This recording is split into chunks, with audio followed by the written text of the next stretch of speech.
Eu estou aqui com um professor de história, professor inusitado, professor de cadeia. E aí, professor, o que é ser professor numa cadeia?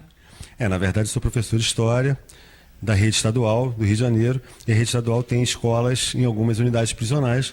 E eu passei 5 anos lá, 2 anos dirigindo uma escola e 3 anos lecionando História lá dentro. Não saiu com o pé caminado, não, né? Não, saí, eu acho que mais humanizado. Não pecaminado, mas mais humanizado. E eu te diria o seguinte, dos 24 anos que eu tenho de magistério, esses 5 foram que me deram melhor experiência, mais gratificação e principalmente, é bom falar isso, é o local onde eu fui mais respeitado e tive mais segurança. É isso que eu ia te perguntar, não dava medo nem no primeiro dia? Você foi apreensivo no primeiro dia de aula?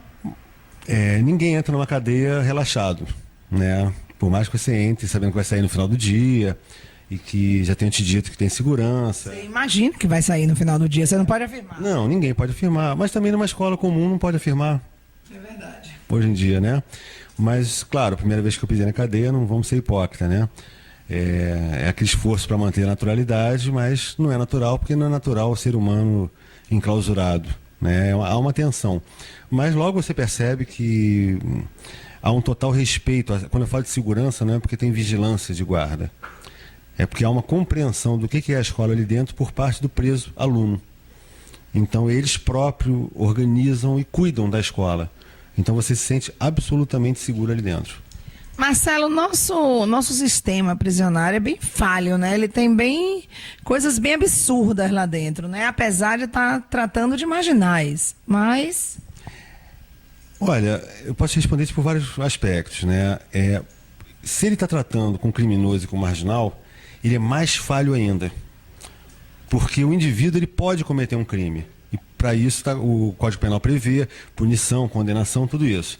Quem não pode cometer crime é o Estado.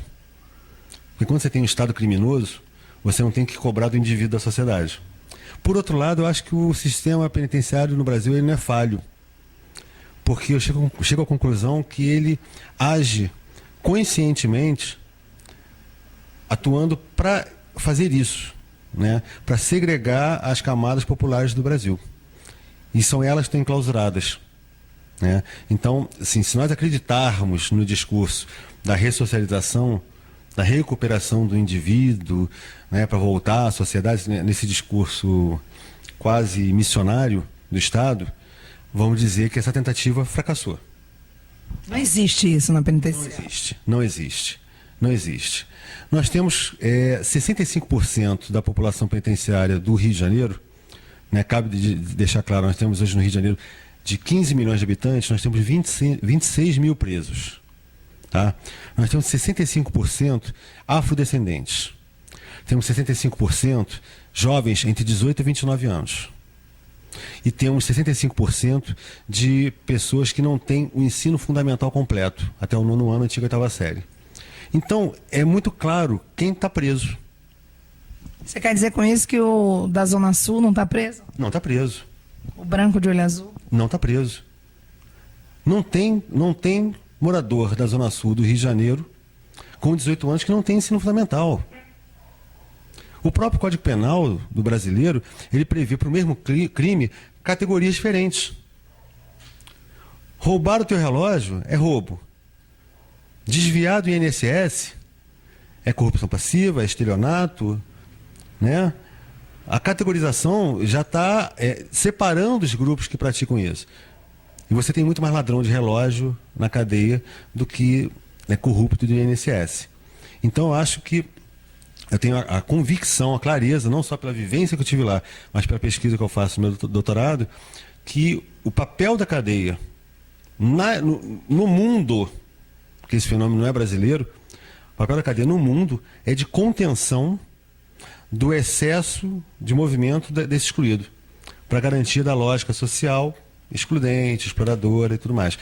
Ou isso, ou vamos dizer então que negros têm tendência ao crime, que pessoas que não estudaram têm tendência ao crime. No Rio de Janeiro, um agravante maior, porque o Rio de Janeiro segrega não só pela etnia, mas pelo espaço. Hoje nós temos as favelas, né, do processo histórico do Rio de Janeiro, até pela formação topográfica.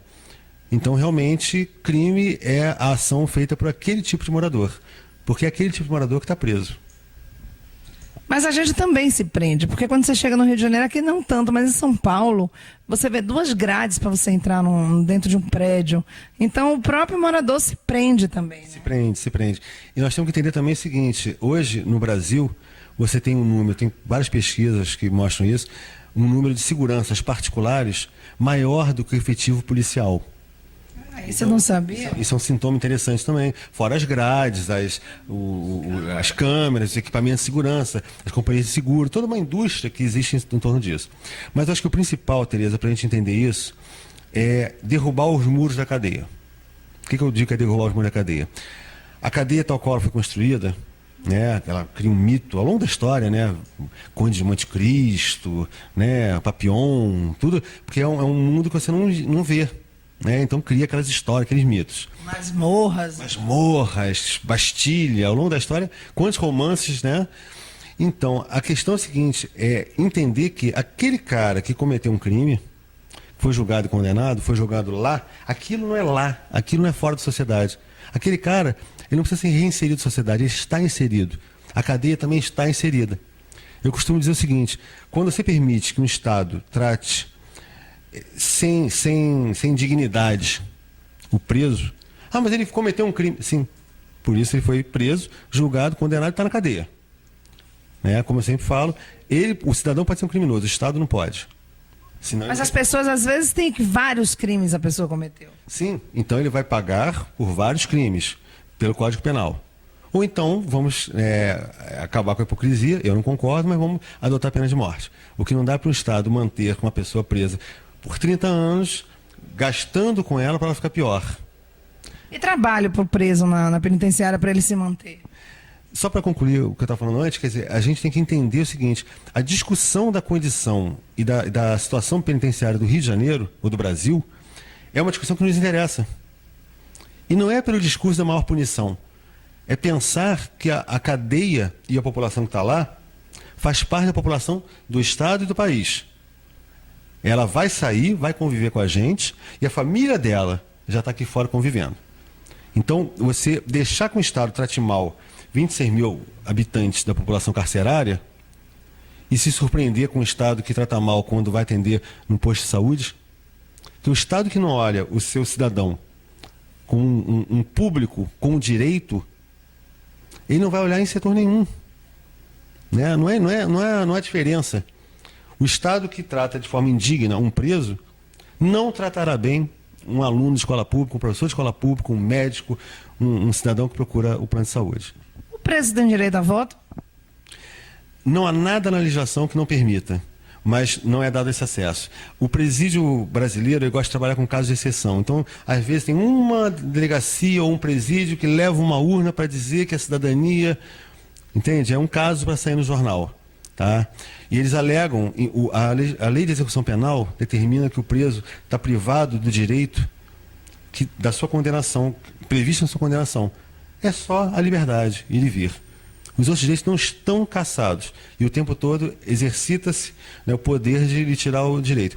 Eu sou francamente favorável ao preso votar. Porque 26 mil votos no Rio de Janeiro talvez não elejam nem um vereador. Agora ele tem família aqui fora.